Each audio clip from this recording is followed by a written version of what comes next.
Hey, welcome to the Ethics Experts. If it's your first time here, welcome. And if you're a returning subscriber, hey, bestie, how's it going? See what happens when you subscribe? You get a bonus greeting on every episode. On this episode, we talked to Noreen. She's a chief compliance officer, a fellow oldest child, which I love.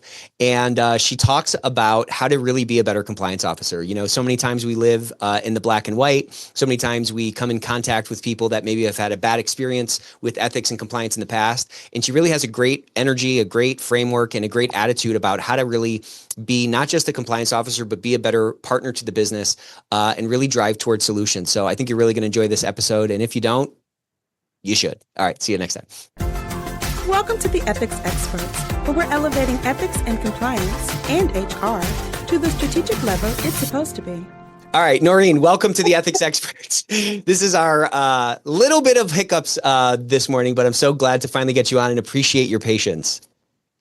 Thank you. Thank you. Happy to be here. So I want to talk a little bit about kind of what you were like as a kid. We both, I think, suffer from oldest child syndrome, but how did that sort of show up in your life? I think being the oldest of two, I have a sister who's 2 years younger than I am and very, very different personality. I was always the rule follower growing up. I was always my parents would say to me, "You're older, you should know better." And I always was asked to kind of lead by example, I think. My sister would say I was the boring one. I think she would to this day probably say that. But for me, I never necessarily saw myself coming into a compliance role, but I think following rules and understanding the guardrails and has always been a comfort zone for me. So I'm kind of not surprised I ended up here. I don't know that I would have intentionally thought that's where I would have ended up, but it feels good. I like the role that I'm in very much. You know, what is it about parents that they like forget? I don't know, like they like learn on the oldest, you know? Yes, and no it doubt. seemed, you know, the rules that I had were way different than the rules that like my brother and my sisters had. And I mean, what do you think that is? That they just are like, oh, I guess all those things that, you know, this one turned out all right. I guess we can like lighten it up a little bit. I think that's exactly it, Nick. I really do think they are overly cautious with the first one because it's kind of their first rodeo and they want to make sure they don't misstep. But I think they hold us, at least in my household, I was always held to a higher standard. Always. It was a different standard. My sister got away with way more than I ever did.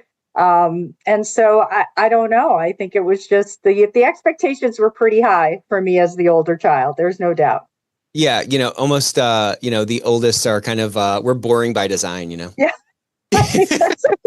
We could coin that phrase. I love that. Yes. There you go. I like it. That could be a book title. You know, maybe that's our episode title.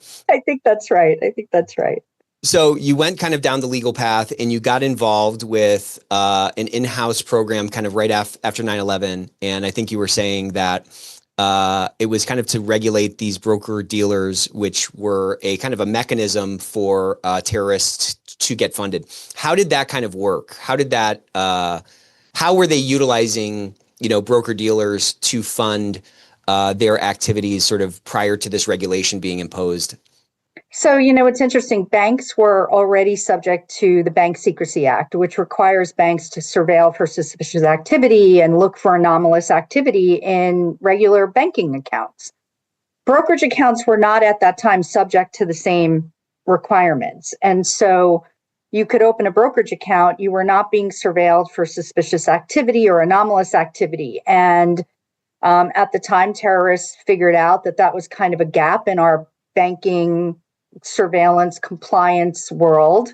And a lot of the brokerage accounts, they were used by the terrorists at the time to deposit money that was coming from whoever was behind the 9/11 attacks and being able to take money out with really not raising any red flags or questions. And so our legislature pretty quickly figured that out and required brokerage houses to comply with the Bank Secrecy Act requirements, which banks had already been subject to. And so a lot of brokerage houses had to hire people who understood how to do this or could spearhead the effort. I was fortunate to be given that opportunity, and I went in and I was sitting in a legal role, but I had to work very closely with the compliance team and it allowed me an insight into how important understanding the operations of a firm are, the technology of a firm, what's possible, what's going to be a challenge. And so it was my first in-house role, and I've kind of never really looked back. I've stayed pretty much in the in-house track. What was it like at that time? I mean, did you feel like you were kind of, I don't know. I mean, I just remember when 9/11 happened, it was like, we all kind of, the whole country kind of came together, and there was sort of Yeah. this purpose kind of behind all of these sort of ancillary things. What was the environment like at that time, and how did that event kind of animate what was being done inside the organization? I think the point around we were all on a mission to fix this and to hopefully ensure it could never happen again made the collective internal partnership solid. There was Yeah. no, we don't have time for this. Why are we doing this? There was no competition for resources around how are we going to prioritize this. Everyone, I think, philosophically was all in on the import of what we were doing and why we needed to do it. And so, that's not always the case when you're trying to build out a new program at a Yeah, right. company that's got a gazillion things on their to-do list. But in this case, because of, I think, the genesis of why brokerage houses were being brought into the fold, there was kind of an all hands on deck, which made it an easier exercise. There was still, quite candidly, because, I'm New Jersey based. And so this, 9/11 obviously hit very Right. close to home. And, there was a lot of emotion and still a lot of people reeling from the aftermath of 9/11. And so it brought us together, even internally, to kind of just get this done. I think people really believed in why this was so important. Was this, this might be kind of a stupid question, but was this kind of like a known gap? Was this like a dirty little secret in the space, or was this really not really on most people's radar? I don't think it was on the radar. I really don't. I think it's unfortunate that the investigations that occurred immediately after 9/11 on how this happened revealed that this was a gap in our controls in the financial services industry. And to the credit of our legislature at the time, they passed the USA Patriot Act, which is really what extended the Bank Secrecy Act to broker dealers. And, all the broker dealers jumped in and understood this was something that needed this gap had to be closed pretty quickly.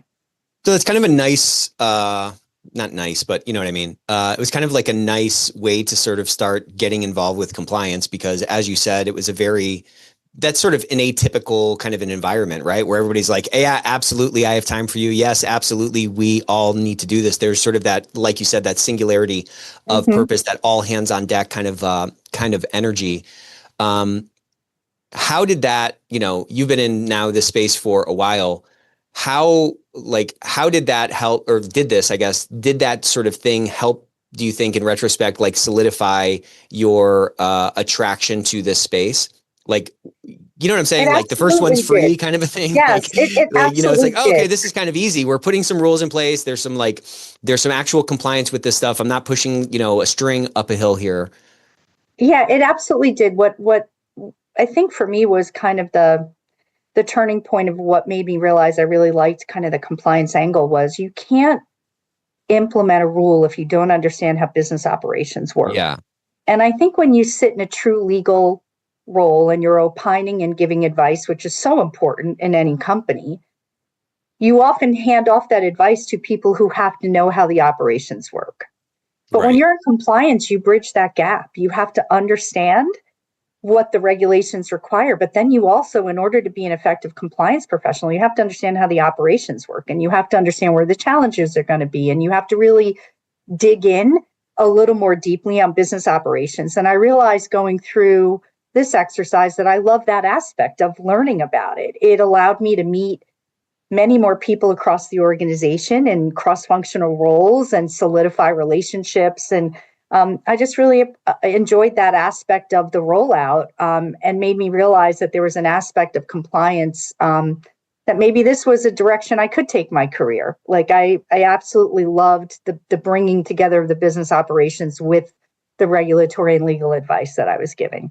Yeah, it's like, these regulations are written sort of in a lab somewhere or in some kind of an ivory tower. And it's like bringing that down to earth and putting that actually into practice is many times like easier said than done. To your point, like, you have to like sort of graft these new sort of controls into an existing body in some ways. I think that is it's weird that we're talking about this at some level because that seems to be like the biggest gap in compliance even today. Like when you look at really successful programs and you compare those to like less successful programs, ones that are, maybe like less effective or less impactful, it really usually in my experience kind of boils down to that kind of gap, whether it's something that's just sort of stapled onto, it's kind of stapled onto the business versus kind of like actually permeating the business. What do you think is at the core of that? Do you think it's like a mindset thing by the people who are trying to do it? Do you think it's sometimes too overwhelming to try to understand? I get in my car every day and I don't even know how the engine of it works. So like I have some empathy for that, but like, what do you think is at the core of that pervasive gap that still, 20 years later, we're still kind of dealing with at some I level? do think it is somewhat a mindset issue. And I think it also could be due to the culture of an organization, right? I mean, Okay. some of the best advice I've received in my career came from a prior leader that I had who said to me, Noreen, the best compliance professionals have to know the business processes better than their business partners. And Right. that was kind of setting the expectation of how he expected his compliance team to operate within the organization, right? Dig in, understand what the operations are. To your point, Nick, understand where the challenges are going to be. But I also have colleagues who have left organizations because compliance is no more than a paper program. It's not Hmm. operationalized, it's not practical. And I just don't think you can have an effective compliance program if it's not practical. And so my challenge to my team is always, does this work for the business? Find out, meet with them, walk them through what we need to do, and then ask them to help us solution how we're going to do it based on the business processes, based on what the limitations are going to be. And if we can work around those limitations, great. If they have to be addressed, let's have a plan for that. But don't just roll something out and not sit with them and walk them through it and get them in voice so that we come up with a collective solution that actually works for the company. Otherwise, the time you take to write out a compliance program, if it's not practical and can't be operationalized, it's not worth anybody's time. And that's Yeah. almost worse than not having one. Yeah, it is worse. And I mean, there's just so much like potential waste in not doing what you're talking about. There's a waste of time. There's the false sense of security that comes from saying like, oh, well, we have a document, we have a policy. No one's even freaking read it. No one's even like Right. looking at it, let alone like Right. following it. How do how do you train your team or like, before we talk about teams, like, how do you maintain that focus? Is that just like a first principle for you? Yes. And how do you prevent yourself from falling into that trap that sometimes we fall into as we gain more experience to say like, oh, I've seen it all before. And it's like, well, no one's seen it all before. How I do you ask a keep that ton of sort of beginner questions. eye? Yeah. I ask a ton of questions. I think it drives my team and my business partners crazy sometimes, but I don't mind being the one that's like, walk me through this. I'm not really sure I'm understanding how it works, or can you take me down a level so I have more information because here's my impression. I'm not sure that's accurate. And so what I try to do, Nick, is role model my own continued curiosity. On a personal and professional level, even at this point in my career journey, I am the best when I'm feeling challenged and engaged. And I'm not at a point, nor do I think I'm hardwired to ever be one of those people that just wants to phone it in, because I'm at a point in my career journey where maybe I'm not in the trenches every day and having to do the heavy lifting, but I better be darn sure that I know how the heavy lifting is getting done and can guide my team and support them. But I role model that with my business partners. When my team is present, when they're not present, I ask a ton of questions. Walk me through this. I'm not sure I understand. I don't mind being the one that doesn't have all the answers. I feel like sometimes the best outcomes come when you ask questions and you're either getting clarity, but more importantly, you ensure for your business partners they believe when you ask those questions, you really want to understand what they do and what their challenges are, and that solidifies the relationship, quite frankly. Have you always been that way? I'm asking like, there was a point in time when I was in school where was like insecure to raise my hand ask a question. And my dad was like, that's your time to like learn whatever's being taught. And, you kind of have the right to ask that question. So I started, sitting in the front of the class. And if I didn't get something, I just was like, screw it, I'm going to just ask the question. And then I would later kind of find out. And these all kind of reinforced this. You like how I ask you a question and then give you my story? It kind of reinforced this where people would say, oh, I'm so glad you asked that question. I didn't understand that either. And that kind of gave me more confidence to ask those questions. And now I'm kind of like you. I want to understand how something works and I don't mind looking dumb. Can you remember a point? Like, have you always been that way, just naturally curious? Or can you remember a point where you kind of flip the switch on this muscle that I think a lot of us maybe haven't switched on yet, or we still feel kind of silly about because it's maybe something that we should understand given our position, or you know what I'm saying? Like there's some insecurity that is like some headwind that causes folks to not ask questions, to really truly seek to understand when, if they did understand it, might lead to a better outcome. To answer your question, yes, I've always been innately curious. I don't know that I've always been the front row student, but maybe third row like that. But I've always been raising my hand. I always had, I think, an innate level of confidence to not care if others in the room thought I was asking too many questions and so I kind of feel like in order to get there, you have to have some level of just self-confidence to weather kind of how people may view that. But I feel, especially in a professional environment, it doesn't do anybody any favors if you're just going to walk out of a room. First of all, nobody's got the time to circle back 6 times to get clarity that you could have had you been willing to take the time during that one meeting, get the clarity needed. And I often realize that by opening the door to ask questions, it starts other people getting comfortable asking questions, and it ends up being a much more productive overall use of everyone's time. So someone's always got to be the first, right? So if it's me, that's great. If it's others, I usually tack on if I have my own questions. And I've never kind of been afraid to be that person, I think. You know what? I'm just going to only hire firstborns going forward. I'm only kind of kidding. Yeah, but it does set an example. It does set an example around you. And then when you can model that kind of behavior, then, I think it helps other people to kind of come out of their shell a little bit. And I remember when I first got this job, I was so concerned with like the board thinking that I wasn't an idiot. This might be a little therapy session here, but I was so concerned, I really wanted them to think that I was smart and make them, I really wanted them to believe that they made a good bet on us. Me and my brother, run this company. And over time, I've realized that they weren't really questioning that. They were really kind of focused on the results. And I've been trying to coach other folks that join our organization or who are maybe doing something. I consistently see this overcompensation for somebody not knowing the answer to something. And I think it's rooted in that desire for their audience or their boss, whatever, to think that they're smart. And I think it ends up creating like a lot of ineffectiveness at the end of the day. It's like, I think if you have a position, you've earned that position, right? Like you presumably went through a hiring process and you won that out. People are not constantly, second guessing that. I think they're really kind of more focused on the results. And I think when we can internalize that, it then becomes easier to solve for that. So, okay, well, if I have to generate the results, then I have to understand the problem, or I have to understand the inner workings of this engine or this machine in order to generate those results. Is that kind of, have you seen that, or have you felt that, or seen that kind of around you over the years? Yes. I look at it a certain way, and I do this even when I interview people for my team. They didn't make it through 3 rounds of interviews to finally have me without the skill sets being table stakes. That's assumed to be there. You would not be there if the skill set wasn't already built and there. What I try to parse out, and I try to role model, it's all the soft stuff that goes around that. The how do you think about problem solving? Are you going to be a good partner to the business because your mindset is open enough to kind of consider alternative solutions that might not have been your first thought, but could be someone else's? It's still a good thought. And so I kind of treat myself like that with the board, right? I wouldn't be in my role as the chief ethics and compliance officer for a Fortune 250 publicly traded company with 20,000 employees if my skill set wasn't already there.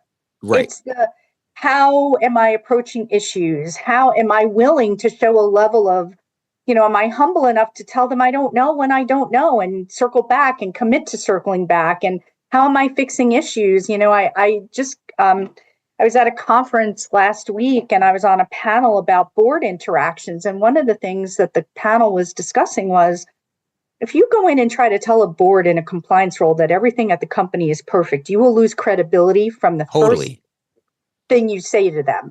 And I go in and I'm like, here's what's working well, here's what's not, but here's what we're working on to fix it. The first board meeting I ever had in my current role, I was like, here's the good news and here's the bad news. And they all started to laugh because I was like, I was 90 days into my job and they asked me to do a 90-day assessment. I did. But I think if you're not willing to own kind of what's not perfect, you lose credibility. And I think when you get to a point in your career where the table stakes are already a given, that the job, it's how you go about that job. And when you're willing to kind of be honest and say, this is what I've identified, this is what we're going to fix, this is what's working great. If I go in and just say everything's wonderful, nobody believes that. I wouldn't even be able to genuinely say that. Well, then what do they need you for in some way? Exactly. Exactly right. But I mean, why do you think people end up kind of internalizing things that are wrong in the business as a reflection on them? I mean, I don't know, maybe that's a stupid question, but I mean, how can compliance be responsible for the compliance of the business? They can perhaps be responsible for identifying, systemic noncompliance, or they can perhaps be responsible for creating the circumstances for more compliant behavior. But it's almost like this sort of maybe this is it. Like it's kind of this like binary perfectionism sort of like dichotomy that a lot of folks view their programs as, that they end up sort of internalizing, that then prevent them from showing up in those board meetings as the type of partner or the type of teammate that the board is really relying on them to be. I do think it goes to how you react when things go wrong.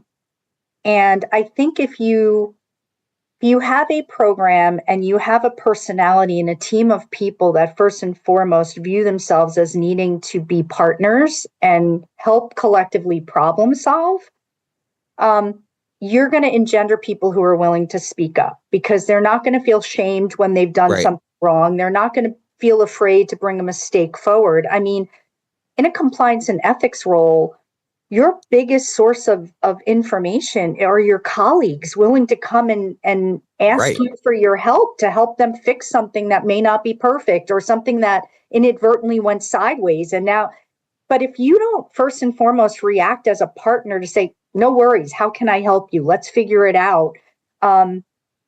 They're not going to come and do that. And so that's part of what I look for in my team as well, is like, do I have the right personalities, right? You can have a lot of really smart people, but if they're going to be the act more like an enforcer rather than a solution partner, it's not going to work. And so to me, personality is just, if not more important than the skill set. I can teach somebody compliance. I can't necessarily teach them how to not overreact when a situation comes up. A company of any size is going to have issues. You have to be able to work through them in a calm way, in a how can we collectively help you way? What do we all need to do? Who do we need to bring on board to help us? We will fix this. We will do it together. And then what I always like to do, Nick, is I like to take a step back and say, how did we get there in the first place? Is there something my team needs to help with differently? Do we have a policy or procedures that may not be as effective as they need to be? And so I use everything as ability to take lessons learned away. But the last thing I would ever want to do, and I would never expect my team to do, is make the people that actually may have caused the mistake feel less than. Because heck, we're all human. We all make mistakes. Everybody in every role. And if you're not willing to kind of calmly address that and help people fix it, you're never going to get people willing to raise their hands. They're going to be afraid. They're going to have one bad experience and they're not going to come forward again because they don't want to deal with it. And in a corporate environment, that's like a death knell when you're in a compliance role. Like, you need people to trust you enough to bring issues forward so you can help them. I always say that, compliance is a people business. It's not a legal business. It's a bunch of human beings. And there's all, to the extent that compliance exists to like add value or add enterprise value by de-risking the organization or like lowering the volatility of the operation, it's going to take that participation of all these stakeholders. And to your point, if we show up as an enforcer, it's going to kind of, people are going to feel like it's an electric fence. Like, how many times does a dog have to like pee on an electric fence? It's like once. You know what I mean? Other than that, it's, people are steering away from this this this shock or whatever. I think it was interesting the way you kind of described that approach. You said, I want to show up as a solution person. And then you sort of distinctly said, and then I want to look at how we got there. I have seen sort of that be flipped in some ways. And then, when somebody comes to that issue, and I've probably been guilty of this, definitely guilty of this with my kids. When something goes wrong, it's like, well, why did this happen?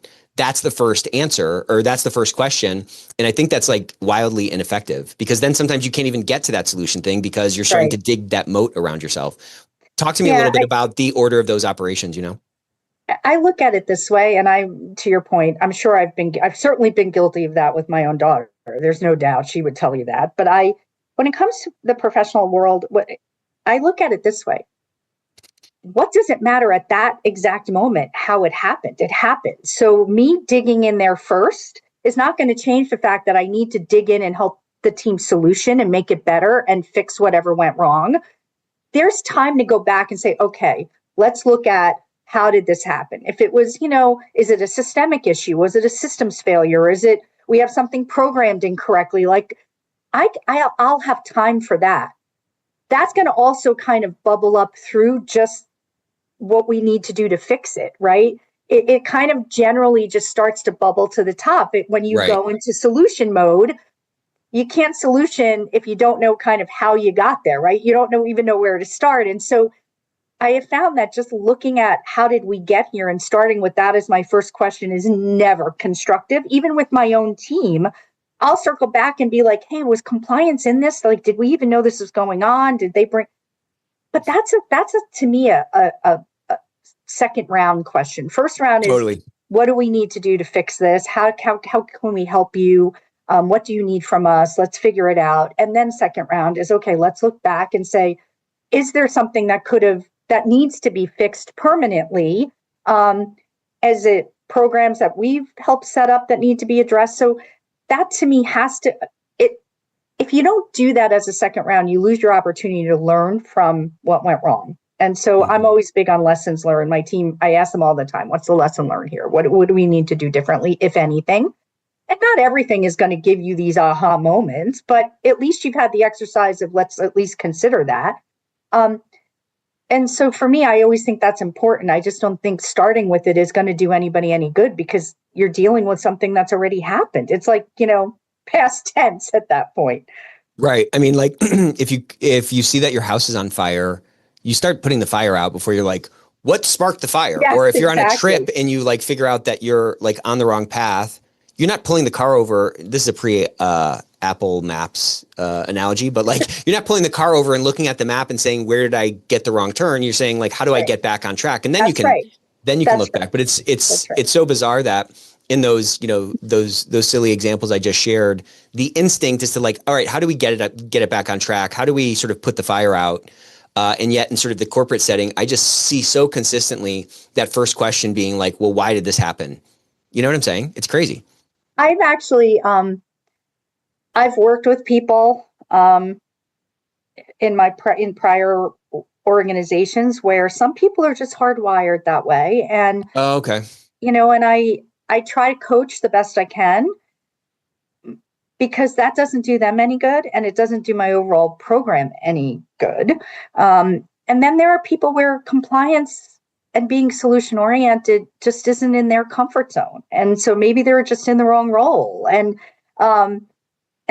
those people usually self-select out pretty quickly because, if everybody around them is not go to the blame game first or go to the enforcer mindset first, they're going to be the fish out of water. And so some companies have that culture. I've been fortunate to never work for one. And I intentionally seek that out. Like that would never work for me. I don't, I would not want to work for a company who thought of compliance that way and compliance acted that way. Like that just wouldn't fit me as a person professionally at all. And you kind of was that like instinctive to like look for that in different opportunities? Yes. I And ask then a how lot do of you, questions. I yeah. ask And questions. so in those questions, you can kind of feel out, presumably kind of Yes. how this role is viewed, whether it's kind of One viewed of the as like questions I shackles. always ask when I interview, so when I'll ask the people interviewing me how they engage with compliance.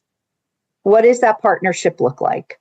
And the answers are pretty telling, right? Yeah. The business people that are going to be true partners because they understand the value. And then the people that are like, well, I kind of only go to compliance when I absolutely have to. I appreciate their honesty, right? That kind of gives me a line of sight. And I do that even when I start a new role. Like, we're all on meet and greets for the first month we're there. You got to meet with this person, talk to this. And you start to kind of understand who are going to be your true business partners and who are the ones that probably are higher touch because you're going to have to bring them along to get them to think about you and your role differently. And you can't do that unless you kind of start showing up differently and they start to kind of believe that you can be a different Right. partner for them. Yeah, I mean, compliance has the reputation it has, this sort of caricature that it has for some reason, right? I mean, people Right. have had these sort of negative experiences where there's this enforcer mentality or this like rigidity. And what you're kind of talking about is the antithesis of that, sort of a flexibility, solution mindset, seeking first to understand and, really, again, trying to be a partner to the business to add more value to the organization. When you encounter somebody that maybe you can tell kind of quickly that needs to be higher touch, as you said, how do you start to like change their mind and kind of end up bringing them along with you? People that have worked with me, I joke, I'm like a bad penny. I just kind of keep showing up. I invite myself to meetings. I ask if I can be included. And I do that because it allows me a lens into how they like to operate. And if I can absorb that and then understand it and then fit in a way that works for them and then earn my stripes, right? Because I'm Yeah. adding risk-based solutioning at their table. I'm offering up guidance. I went into a new role at a prior organization and the business leader, again, I've had tidbits of this amazing gift of feedback and advice over my career. And he said to me, Noreen, I want you at my table. But when you're at my table, you're not just there in your compliance role. You're there as a member of my senior leadership team. So Right. if you're seeing something, hearing something, and you have an opinion, I expect you to add value by sharing that Right. opinion. And it was such an empowering ask. It was like, you're not just there. And so when you're there and you're just a senior business leader, yeah, my role is compliance, but I've been in financial services for 40 years at this point. Like it's a long time, and so I've seen a lot in my career journey. I've lived through a lot of different phases of financial services industry, ups, downs, good, bad. And I have an opinion, I share it. And I think, and I ask questions and I'm like, walk me through this. Like, have we thought about this? And I think when you do that, you start to kind of just foster a different relationship that wants it allows them to want you at their table. They recognize you're not going to be the no person, you're not a disruptor. Right. You're there to just add value. And so I just kind of feel like that has to be earned. You can't just demand that, and you don't earn that until you start to really share a different operating model. You start to kind of demonstrate behavior that may be surprising but welcome to them. Yeah. And, yes, fine. It might need to be earned, but also we all have agency to create the circumstances to show that we're earning it. Yes. Like you talked, you're like a bad penny. You're showing up in these meetings. That's a much different approach than saying like, staying in my office and waiting till I'm invited to things. You're kind of pushing yourself into those conversations, and that's creating a lot more touch points, a lot more data points for that person, who might need a little bit more attention or you need to be a little bit higher touch with to kind of bring them along. And that, I think that's how you can convince somebody. Like people need, if they've had a bad experience with a certain type of person or a certain person in this role, you have to create those circumstances for success. and give them more touch points and give them more data to kind of change their mind. But I love what you said about, that advice you got from that other leader. I think so many of us in this space and in this role, we're like scared to do that. I kind of firmly believe that we all sort of like form these cages, or like we build these prisons in our own mind, and like we control where those walls are. And I think if we carve a moat around ourselves and say, okay, well, I can only speak on compliance things, as opposed to saying, well, like, I'm on the team, we're all wearing the same jersey, I'm in this role for a reason, and my voice matters and my perspective matters. It really helps us to not only, I think it helps us to kind of push those walls out a lot, but it also helps to, again, kind of create those circumstances for showing that we're trying to add value, and makes it easier then to connect our efforts to, the objectives of the business. You know what I'm saying? It's very true. It kind of like takes our blinders off in some ways, It does. And I think, listen, there are things that I'm not out there trying to have an opinion on, things that I really don't understand a lot about. But the reality of it is I have enough business sense and business experience to have some thoughts, and where it's appropriate, I share them, and people appreciate that. So I have a couple more questions. I can't believe we're at time almost here. I really wanted to hear how you can better, like, what strategies you have in, living in the gray. I mean, we spent a lot of time in our pre-call kind of talking about that, and how kind of getting a better understanding of like what the risk appetite of the business is can help you as an ethics and compliance officer, and your team, and then sort of concentrically out the rest of the organization navigate through that gray. I appreciate the question, Nick, because I think honestly that's where most of us live today in our roles, right? Yeah. I think when you're in a highly regulated industry like financial services, you're not working in an environment. Hopefully, I've been blessed to never be in this environment where the company just breaks laws and regulations. That's not the case, right? So I've always viewed it like there's red rules, there's green rules. If there's a red rule, we're not even talking about it. We're not doing it, right? That's not even open for discussion. But when most of the decisions are not that. They're, okay, we're trying something new. We want to look at something new. And so living in the gray to me is really being comfortable existing where clear-cut answers don't exist. And, not everybody is comfortable with that, but a good compliance professional needs to be, because part of it is you have to gain a deeper understanding of what is the risk appetite for the business. It kind of goes back to my earlier point. You don't know that unless you're asking, right? You need to ask, what is the risk appetite? And then the value add for compliance is overlaying that with a multitude of lenses. What does the external environment look like around this? What is the regulatory informal appetite around this? Is it likely to change anytime soon?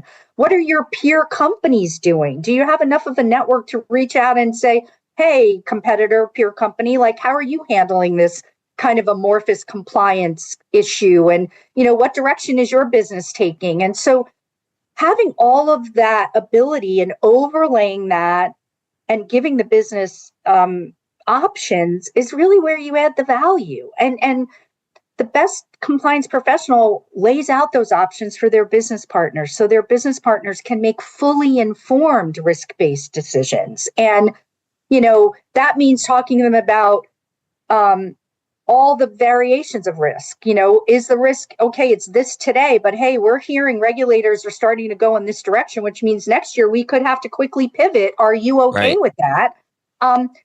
Every business partner I've ever laid out options to appreciates being educated on that. I mean, ultimately they have to make that call. My job is to make sure they're making it fully informed with every lens I can bring to bear for them. And that requires me to keep abreast of what's happening outside of my organization in order to kind of, factor that into the conversation. But I don't think in today's environment, first of all, you have so many things changing pretty regularly, right? That you can just assume you're not going to have to exist outside of living in the gray. That's just part of every day, I think, for most compliance professionals. Yeah, I mean, there's like no black and white. There's no like formula to do compliance. There's no Right. formula to build a great business. I mean, there's, concepts, there's principles and stuff like that, Sure. but it's just really a collection of all these like marginal decisions that are made. And hopefully over time, more of them are good decisions than bad decisions. It's correct. It's correct. All right, last question, I promise. Okay. Okay. If you had one piece of advice, I mean, this has been a phenomenal episode. I feel like so invigorated. There's so much I'm going to steal from you for this conversation. But if you had one piece of advice that either you wish you had when you were younger, or one piece of advice that you could tell all the compliance people listening, what would that piece of advice be? You know, that's a great question. It's kind of a hard question because I don't know that I have one, but I would say that the thing that's resonated with me the most and I think has helped me the most is you have to just be open to the conversation. And I think when you're willing to kind of understand you have a role to play, but you don't take that so seriously that it makes you less open to dialogue and other perspectives on how to go about something, you do yourself a disservice to add to your own toolkit of knowledge and how you can go about an issue. And I think sometimes compliance professionals feel like there might only be one way to get to the objective. And Right. the best advice I can give is there's probably 16 different ways. And as a good compliance professional will consider all 16 of them and not always pick theirs. And I've learned so much in my career journey from listening to other options from people that do jobs outside of compliance that may have a different perspective. And the best advice I can give is just be open to that. Yes, ultimately, you may have to make a hard call and maybe it doesn't take into account any of those other 15 options, but you've learned more and you've earned credibility by just listening to them and giving them serious consideration. Yeah. And you increase the odds that what you land on is going to be the most optimized. That's right. Absolutely. Love it. Noreen, thank you so much for coming on the Ethics Experts. We will see you next time. This was really Thanks, great. Nick. This has been wonderful. Thanks for the opportunity. Have a good day. Bye-bye. Yeah.